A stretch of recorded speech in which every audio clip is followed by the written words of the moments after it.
Study past exams or topics. Saan natin hinahanap? Saan natin nahanapan to? Nahanap ito. Where are we actually most of the time? Most of the time, where could we actually find most of these hints? Actually, ito hints. Sa GC, sa group chat. Yung mga fresh na nag-take ng examination, minsan, pinalalabas nila dyan. There are more than 50 items sa mathematics. Ganyan yung ginagawa nila. There are more than 20 sa verbal reasoning. But regardless, the most important thing is maglaan ka talaga ng oras mo to take the guided review going into the examinations. Don't waste time on rarely tested topics. Isipin mo to, ganito na. You're going into the civil service examination and you spent 1 month in hydraulics. It's a very good example. Was probably hydraulics would not appear in even one question of the examination because that is a specific topic only for engineering. Do you believe that going into the examination, you take the whole month for a low subject, sabihin natin, RA 7160, the Local Government Code of 1991. Lalabas ba yan? The most important thing here is to have, the topics, have the compact study plan, and maglaan ng oras. Kahit pa na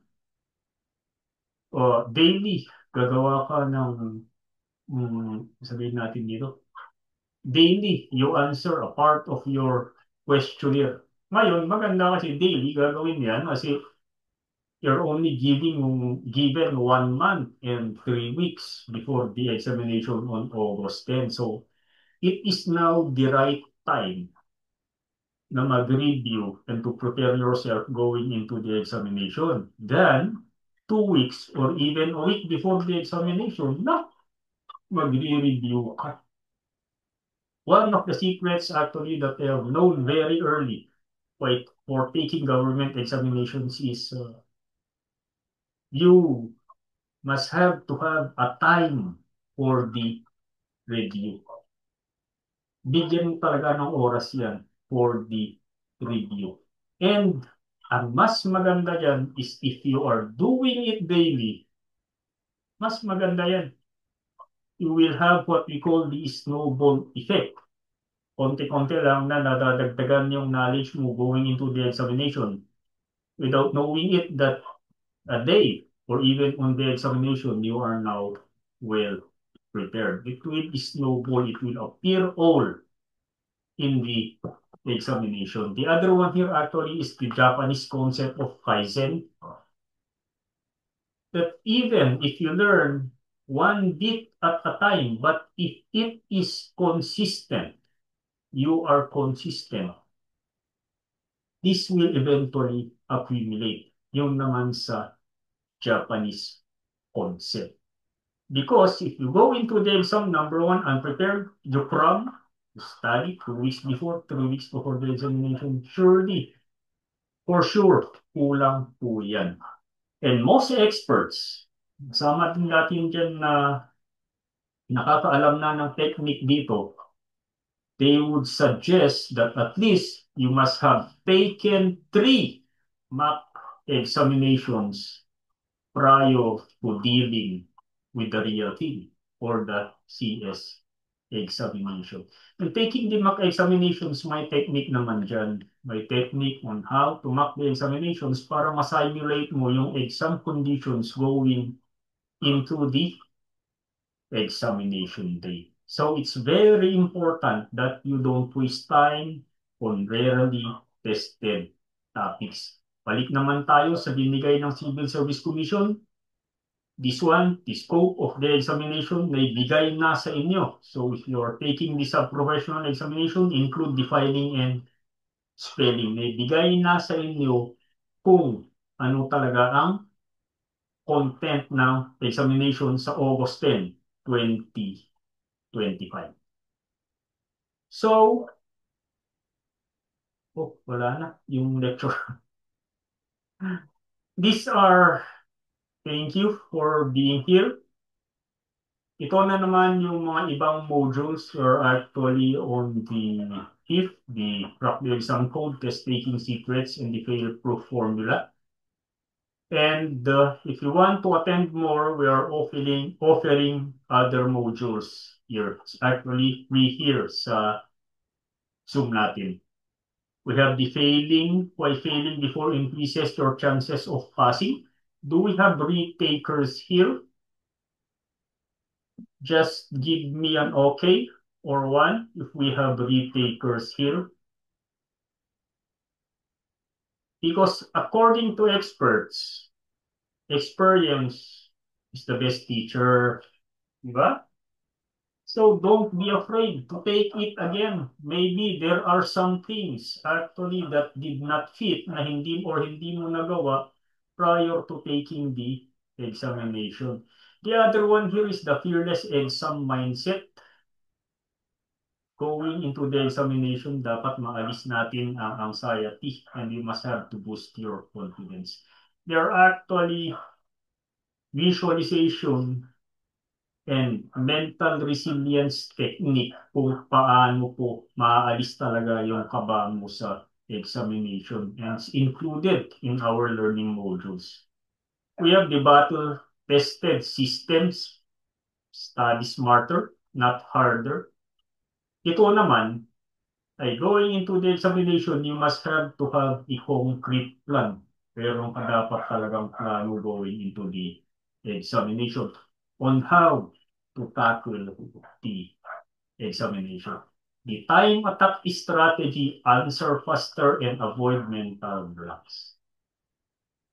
Usually kasi mga friends ako dito, nasa palaging sinasabi sa akin, ang problema nila is always the time, yung oras. Kulang daw yung oras. Sakto lang yung oras if you know actually how to use the time dito. And napakadaming strategies dito on how to answer the questions. We have also mental math. We have also logical strategies on how to answer the questions. Then the fifth one, that this is the crack the examination code, test taking secrets. Ngayon lang ito. The final sprint 7-day exam readiness and peak performance plan. We usually release this 2 weeks before the examination para hindi kayo, you should not ripen early. Alam nyo ba yung in reviewing for the examinations, you are also like boxers. Boxers do not train 2 weeks or 1 week before fight day. Otherwise, wala, mamamatay na sila sa boxing ring. What do they do actually? They set a schedule for their training and daily before going into battle, before going into the ring, alam nila that they should have to peak at the exact time. They should have to be prepared at the exact time. Kasi hindi naman pwede talaga napupunta ka doon na burn out ka na sa training. No.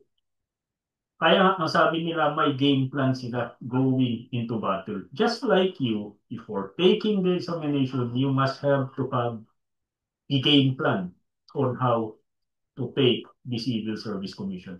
We're actually conducting our reviews on Wednesdays and Saturdays at the same time. It's usually an hour or an hour and a half. Mahaba na yung an hour and a half. And these are actually the topics. Pero on Saturday, may request po kasi yung mga ibang kasama nyo dyan about mental math. So, this is usually a part of the time attack strategy. Mental math na naman. Mental math and ano ba na naman ito? It's actually on how you solve mathematical problems using mental math. Hindi yung hindi kayo magpo-compute, but these are actually techniques, shortcut techniques on how to answer math faster. Kasi marami sa inyo ang sabi nila, ang problema nila is mathematics, but there's actually an easier way to do it on solving mathematical problems. So if you're interested, uh, every now and then, we'll actually contact you or we will send or ilalagay po namin yung mga announcements sa GC, sa page, or as usual, sa inyo po email. We have the mock test. The mock test 3 is actually scheduled on Saturday. Be reminded that it is copyrighted and as much as possible, you email back the results para po naman ma-check natin and be mindful of the time limits. Important, the mock examination, the mock test actually, before we give the mock test is we will teach you on how to conduct the mock test because the mock test is a simulation. Gagawin mo talaga yung examination na parang nandoon ka na sa exam room.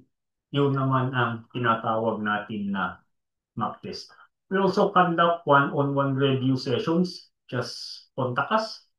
Just contact us. We also conduct one-on-one review sessions kung gusto nyo mag-abingan natin. These are our products. We have the Pass It Now. It is a study guide, an ebook. Kung ano mong problema ka sa mindset mo, it's an ebook. We have also the Study Smart, Study Calm, and Pass. This is a study guide. And ito yung course. Ito yung binibigay namin na libre sa inyo. And we have the study planner. We have also the mind setting or the secret of we have to crack on how you crack the examination code. Thank you. Thank you for your presence. I appreciate it very much. Pagpunta nyo, pag-visit nyo dito sa Zoom natin. And yung sinabi ko nga kanina, our next topic would be Math Ninja Moves, Solve Fast, and Solve Faster. We're conducting this review every Wednesday and Saturday. And one of my advices actually is if you have those reviewers, review them every day. Review them every day. And along the way, we will also teach you techniques on and strategies kung paano po ma-maximize ang mga reviewers nyo na yan on how to take the civil service examination. We are now open for questions. If we have questions na pwede nating maansiran. Here,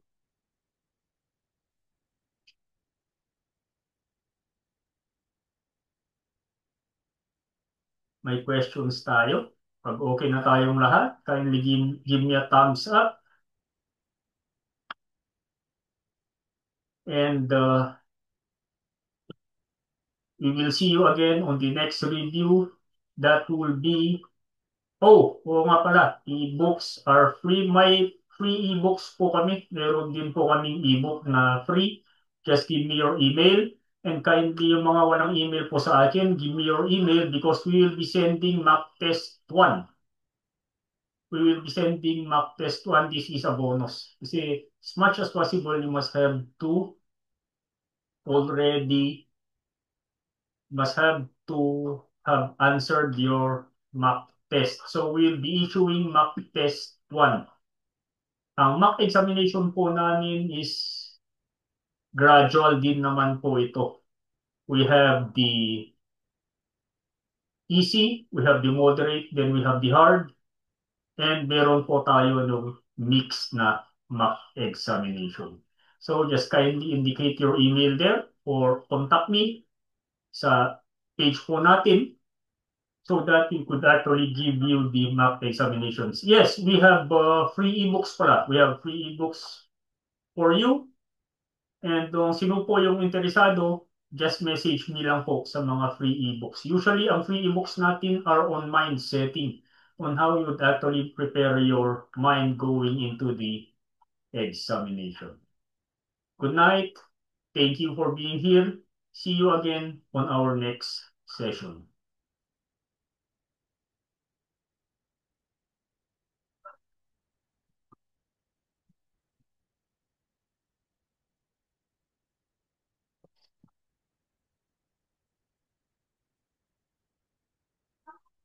Salamat po for your presence. See you again sa next session po natin.